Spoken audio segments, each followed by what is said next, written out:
क्या होता है ऑटोक्लेव, किस काम आता है ऑटोक्लेव, आखिर क्यों जरूरी है ऑटोक्लेव, आइए इस वीडियो में हम इसी को कवर करते हैं। मैं सांची जैन आप सभी का हार्दिक स्वागत करती हूँ हमारे और आपके यूट्यूब चैनल कैरियर पर, जहां आपको मिलेंगे आपके सभी सवालों के सही जवाब। Let's get into the video and हम सभी जानेंगे ऑटोक्लेव के बारे में। यहाँ पे मैंने ऑटोक्लेव को एसी से डिनोट किया है, बट एसी की फुल फॉर्म एयर कंडीशनर होती है।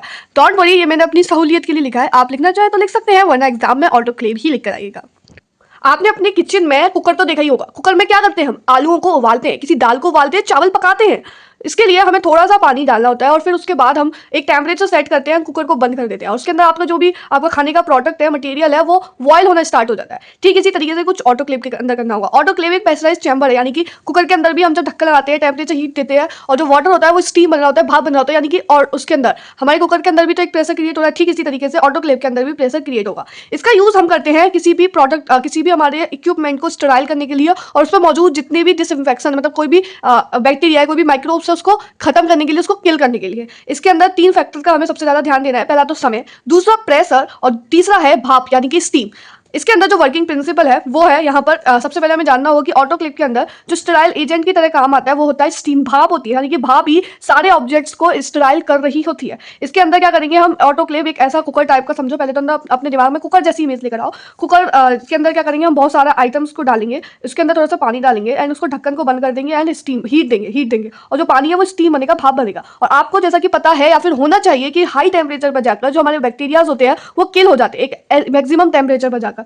इसके अंदर जो है भाप वो कांटेक्ट में आएगी, डायरेक्ट कांटेक्ट में आएगी इन सभी आइटम्स के, irrespective of nature of material. यानी कि आपने कोई मटेरियल डाला है, मान के चलो ये पेन है, आप इसको स्टराइल करना चाहते हैं, तो आपको इसका नेचर का ध्यान ही रखना है, किस टाइप के मटेरियल से बना हुआ है, चाहे फिर वो लिक्विड है, प्लास्टिक वेयर है या फिर ग्लास वेयर है। ठीक है, तो इस तरीके से हम ऑटोक्लेव को यूज करेंगे। Amount of time and temperature, यानी कि कितना समय लगाना है हमें अपने प्रोडक्ट को ऑटोक्लेव के अंदर रखना है और कितना टेम्परेचर देना है, ये मटेरियल टू मटेरियल डिपेंड करता है कि वो कितनी जल्दी स्टराइल हो जाता है। जितना ही ज्यादा टेम्परेचर बढ़ा देंगे हमें टाइम को कम करना होगा, यानी कि ज्यादा टेम्परेचर बढ़ाएंगे तो टाइम कम लगेगा और ज्यादा टाइम लगेगा तो यानी कि आपका टेम्परेचर कम है। इसका यूज करते हैं हम मेडिकल लैब्स में, यानी कि अगर मुझे कोई वैक्सीन बनानी है तो वैक्सीन में बनाने में जो यूटेंसिल है, टेस्ट ट्यूब है, फ्लास्क है, कॉनिकल फ्लास्क वगैरह, ये सारे जो ऑब्जेक्ट्स होते हैं इन सभी को मुझे स्टराइल करना है, तब मैं इनका यूज करूंगी। ये लार्ज नंबर ऑफ मटेरियल्स को एक साथ स्टराइल कर सकता है।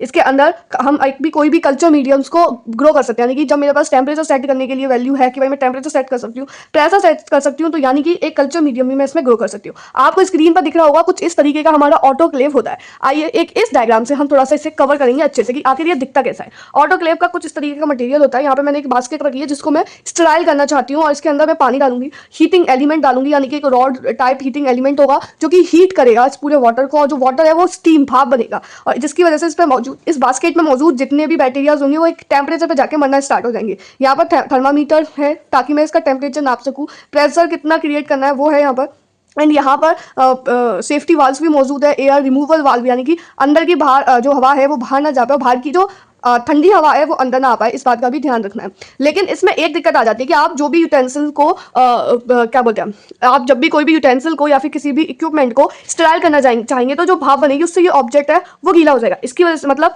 कि मैं इसके अंदर कुछ ऐसी चीज़ों को, जैसे पाउडरी फॉर्म है, कुछ ऐसी चीज़ें हैं जो कि हाई टेम्परेचर पर जाके पिघल जाती है, इनको यहाँ पर तो अच्छे से नहीं कर पाऊंगी मैं स्टराइल। इसके लिए दूसरा ऑब्जेक्ट होता है, दूसरा इक्विपमेंट, हम दूसरी मशीन को यूज करेंगे जिसका नाम है अवन, जिसको हम नेक्स्ट वीडियो में कवर करेंगे। गाइस, आपको स्क्रीन पर ये सारे नोट देखने को मिल रहे होंगे। अगर आप इधर से अच्छे से नहीं कवर कर पा रहे हैं तो आप कम्युनिटी पर जाकर इनको नोट्स को डाउनलोड कर सकते हैं, यूट्यूब चैनल की कम्युनिटी पर जाकर। That's all for today guys. अवन का जो पार्ट 2 है वो कल आएगा। That's all for today guys. जय हिंद, जय भारत।